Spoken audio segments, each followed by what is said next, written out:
That's right. Okay,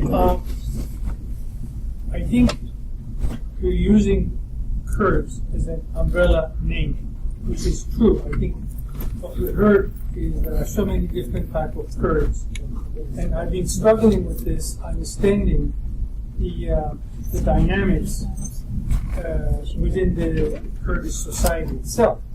The people behind me, they were saying that some of the government officials, were in Turkish government were actually Kurds who helped catch Öcalan. So this is the type of difficulty I have understanding the Kurdish society.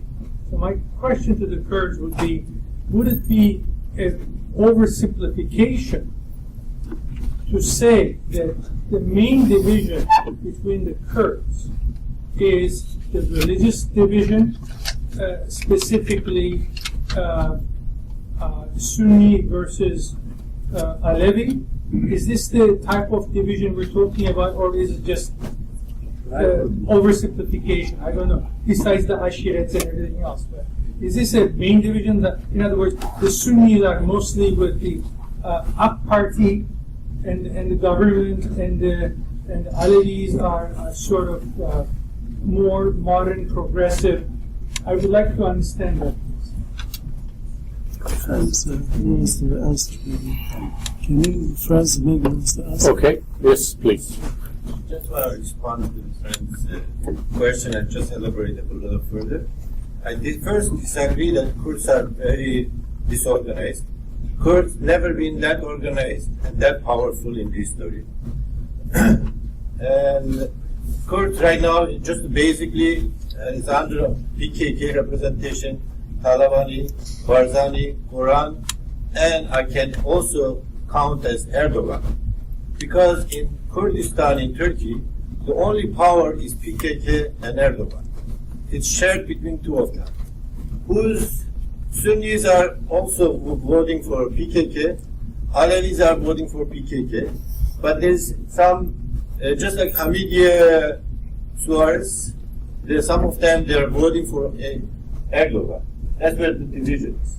That's where it's not that very clear that all the Sunnis are Erdogan, Alevis are PKK. PKK contains most of the nations from Assyrian, Armenian, and most of the religions like Christians, the Alevis and Sunnis. So, and the PKK is the most powerful organization worldwide, from Canada to Japan, and has all kind of organizations, TVs and everything, and they are on the table right now negotiating. It's not clear, it's not like IRA in England, it's not like anything in Basque in Spain, but it's different. Right now it's negotiating, they gain so much power, they have the control over the Rojava, and they have so much power in Iran right now, and it's advancing. Anything to get to the SAF treaty, the roadmap, it should be supporting that negotiation to have the main goal in the near future to get a sovereignty, autonomy in Turkey, just like comparison, having something like Quebec province. Once we have that, the British parliamentarian in Turkey right now, 37 of them, they are all in support of Armenian case. And that will be giving them more power once that forms some autonomy in Kurdistan. That's what I want to say. I have a question from the state. Somebody emailed it to Kerat, and they would like me to ask you, read it to you. Regarding the development of intercommunal relations between Kurds and Armenians, what is the thinking among rank and file Kurds, especially in the Diyarbakir region? It's all well and good for Abdullah Demirbash of Sur in the province of Diyarbakir to invite us back, meaning Armenians. But what does that reflect in the thinking of those Kurds who are currently occupying property of the ancestors of those very same Armenians?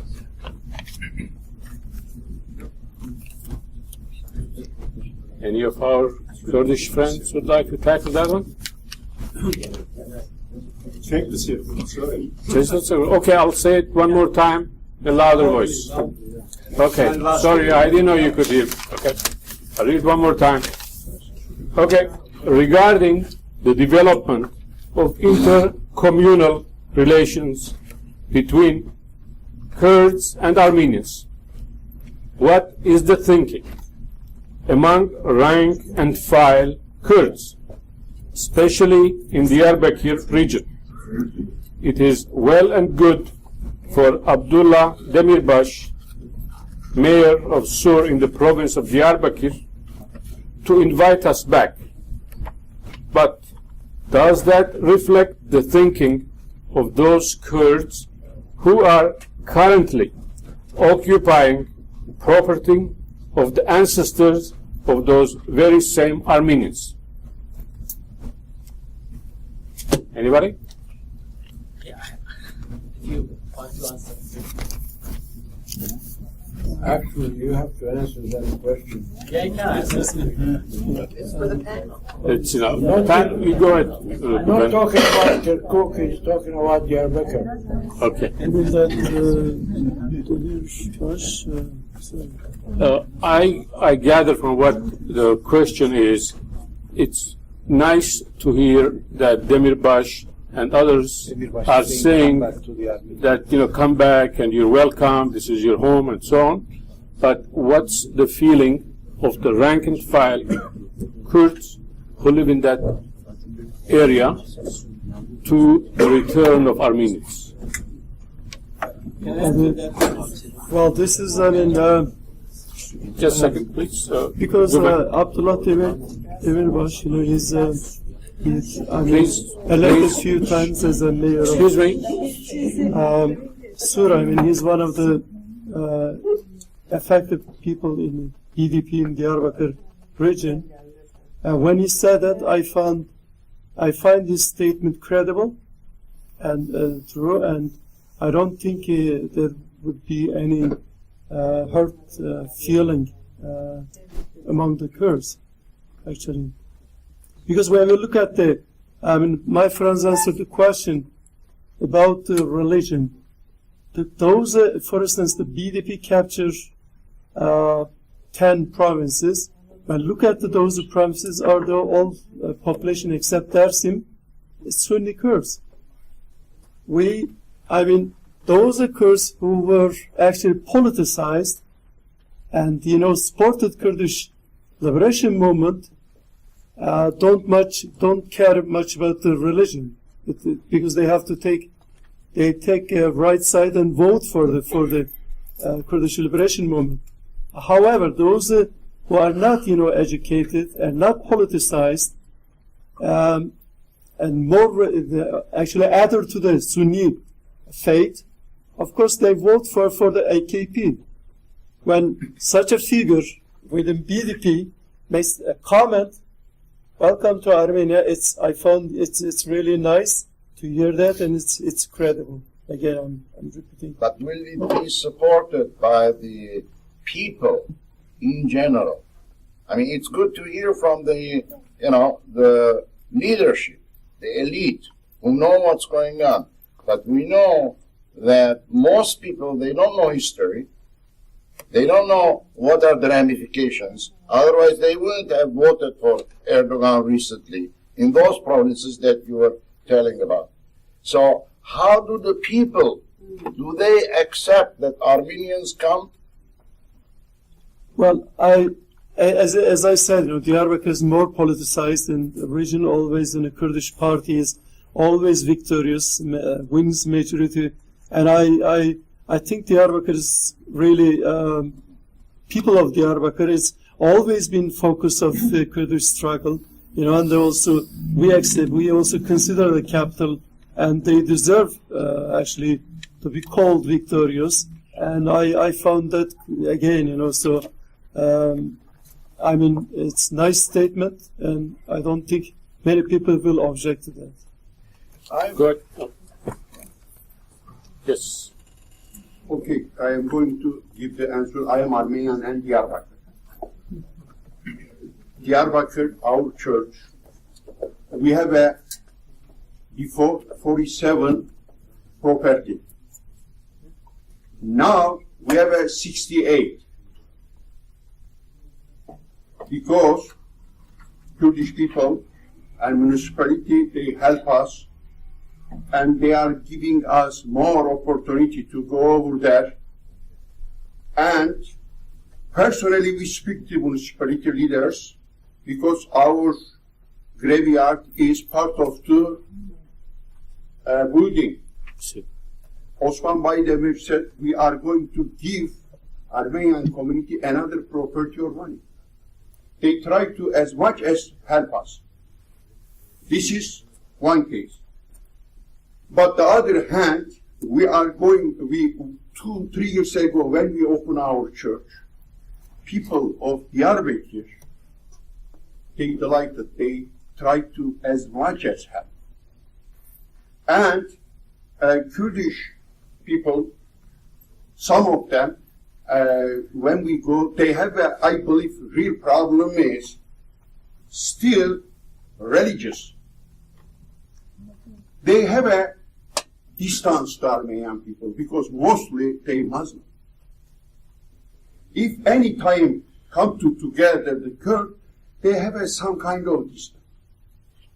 And also very organized people.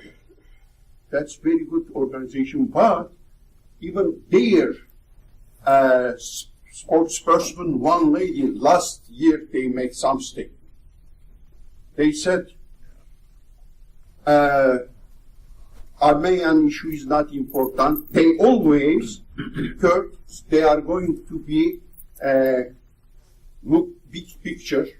They strategically choose the Muslim people. This is our. Rafi's point is very important. Hidden Armenian. Even in Diyarbakir, they have a hidden Armenian. Because when we go over there, they come us. They said, we are hidden. Okay, I said, why you are not come out? Come to out. It's not time, they said. We need time. Okay. But This is a point. this is a point. And 3 years or 4 years ago in Toronto University, we have one conference, Dorian Institute. Turkish ambassador, Armenian ambassador, they participate too. Müge Gökçek, it's I believe in United States now. She made some statement.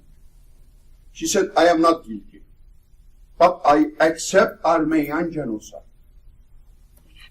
And he said another good thing, sorry, she said, today, if any restriction in Turkey, democratic, they have more than 1.5 million Armenians. Later I go, personally I said, how can you say like that? Where is your base? She told me she came from some part of, her family is one. And the other part of it's Sivas, Sebastian. And they have a hidden Armenian, they know, they speak, they told me. And I believe everybody is agreed. Today is hidden Armenian in Turkey, mostly they are Kurd. Mostly is Alevi because they close. Because I am Armenian, when I was living in Diyarbakir, we have just one town, Alevi. We go over there. And these Alevi people, they told us, we have a soğanzare, very thin. We are not different, they told us. Yeah. Thank you. Yeah, I want to come in for a second. Only a second. Okay. Once again, religion has become central. That is wrong. There was a time where any Armenian who was not apostolic was not Armenian. Catholic Armenians were not Armenians. Protestant Armenians were not Armenians. Only you had to be an apostolic Armenian.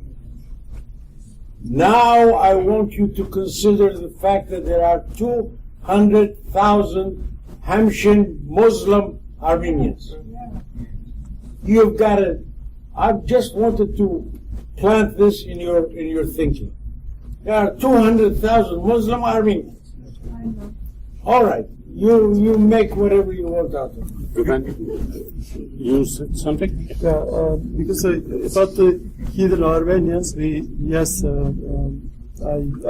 agree with my friend. Even in Toronto, from those from Chamlershin, Hopa, Rize area, I know families from that area, people from that area in Toronto. And for instance, one family went to the coasting, and they were husband and wife speaking with each other. And of course, there's one employee there who's Armenian, and asked what kind of language you speak. They said, we speak Laz. Yeah, Hamshin Laz. But she said, you speak Armenian. And they were really shocked because they didn't know they were speaking Armenian, right?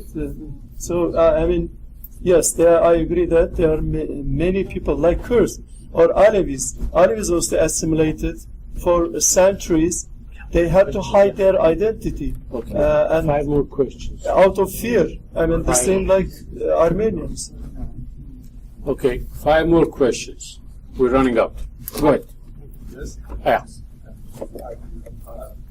I'm from Armenia. I just wanted to add a remark. I just wanted to say. Okay. To speak about Kurdish-Armenian relationships, I think we also need to mention that in Armenia we always had a Kurdish newspaper, a Kurdish radio in Kurdish language. So Kurds always had all possibilities to have their identity in Armenia. I don't think there was any issue between Kurds and Armenians in Armenia. And I also want to ask if Kurds pursue their national interests, having Armenia as a state, do you see it as a resource that for you? I don't ask that question to Mr. Asterjans because he made his position clear. The other 2 panelists, please answer that question. Do you see Armenia as a resource for you to pursue Severance Treaty rights and for you to pursue your Kurdish rights? Please.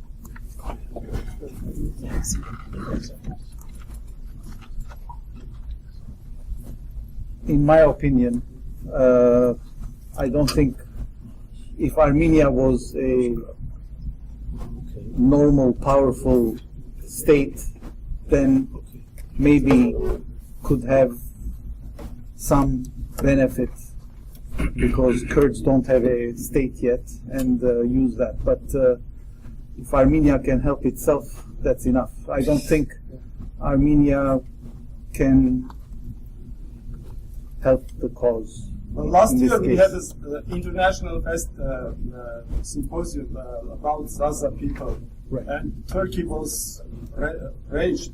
Yeah. So even this quality of Armenia is something. Yeah, but does it have any benefit to anyone? I don't know. It creates more hatred toward Armenia from Turkey, maybe. But probably that's the only end result of that, I think, at this point.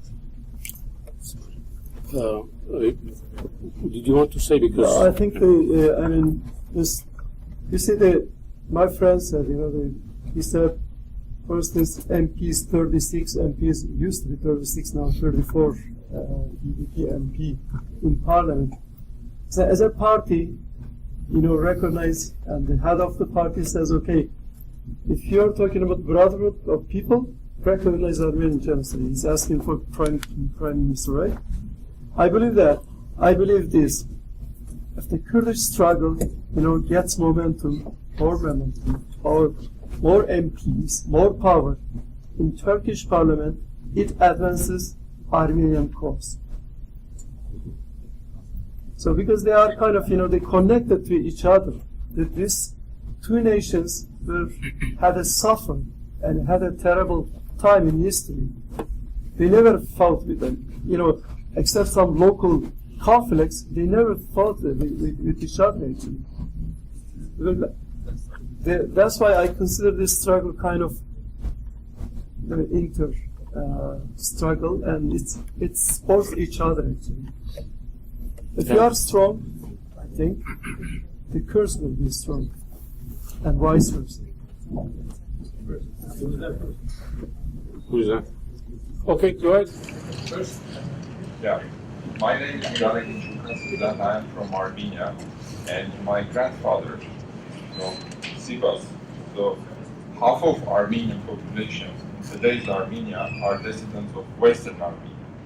And I was amazed to hear here that Armenia has nothing to do with these issues, or it has helped itself because of such things. Because we are living in a time, the last 30 years, where self-determination is becoming more evident for different nations in the region, including Kurds, started in Nagorno-Karabakh, for example, and then we see in European countries self-determination movements. So this is an ongoing process. But the main, I think, misfortune is that we as Armenians are trying to understand the events which happened after the collapse of Soviet Union as a creation of independent Armenia. The movement which started in Armenia, it started as a movement for liberation of Karabakh, not for liberation of Armenia. And so the self-proclamation of independent Armenia came as a consequence of the collapse of Soviet Union, and it is a continuing process. We haven't yet established a real independent state in Armenia, which is in process of creation. This is very important to understand what is happening now in former Soviet Union and in Armenia. We are just in the beginning of the birth of a real Armenian state.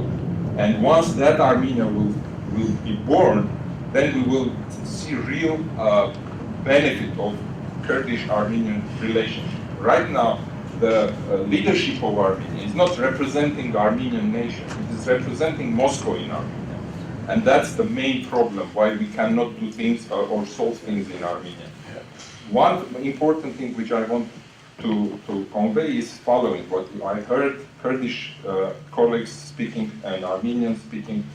What I am noticing that Kurdish are realizing that they do not have a statehood yet, they do not have sovereignty yet, but they are going to create that. Whereas Armenians here think that they have sovereignty, but they have a failed state. We do not have yet a statehood. And if Armenians will realize sooner than later that they have to create a real sovereignty, then Kurdish-Armenian relations will really have a ground in the region. Because it's very difficult to think that from Canada you can really try to establish Western Armenia. It is not possible. Let's look on the Armenia which exists and make it really a statehood. And afterwards we can think about Western Armenia and also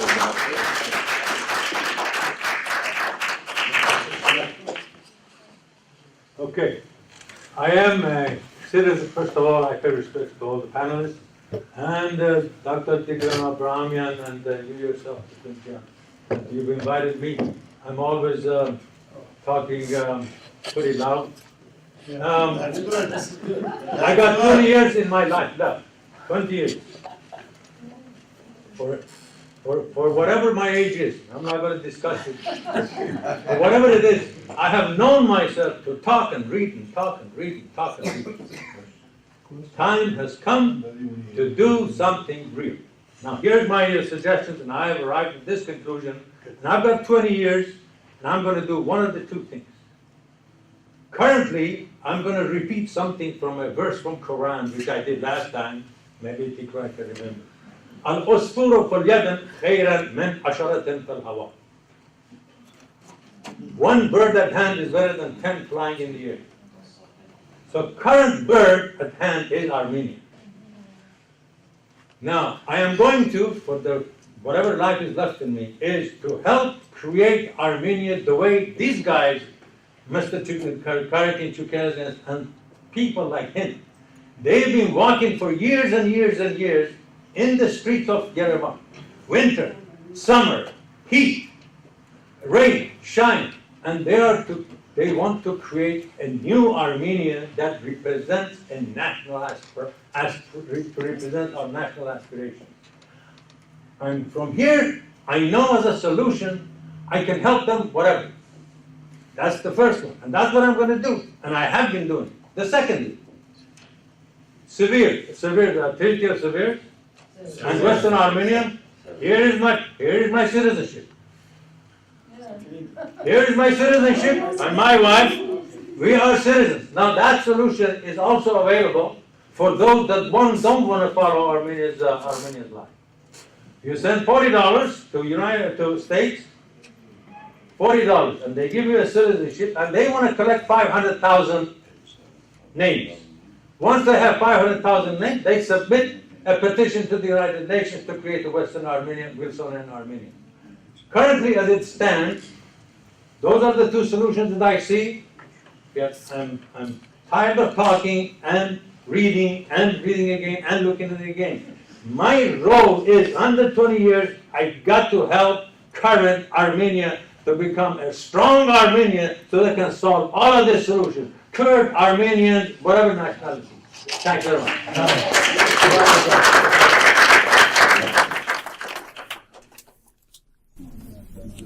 Last one. Okay. The last one. Go ahead. Yes. Okay. I first of all agree there is a hidden Armenian in Turkey everywhere from Sivas to Marash to Dersim. Another thing, on 730, I want to make it very clear, black and white. In Western Armenia, there is only two powers. It's not scattered between so many, like 10, 20 years ago, between different parties or Turkish military. There are only two powers, which is Erdogan and PKK. Erdogan team and their voters and population, everybody, they hate to hear Armenian name, Armenian case, everything else.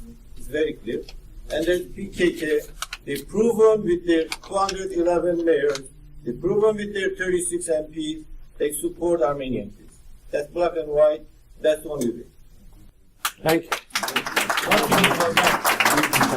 Sorry. We are afraid of We are both. No, there's a question mark. That's The nation of Kurd never did or participated in the genocide. That's what the Agha and Josh and those who has been used by the government. It's never been the nation. The real people like each other. They were friends. They were neighbors. Good. Thank you.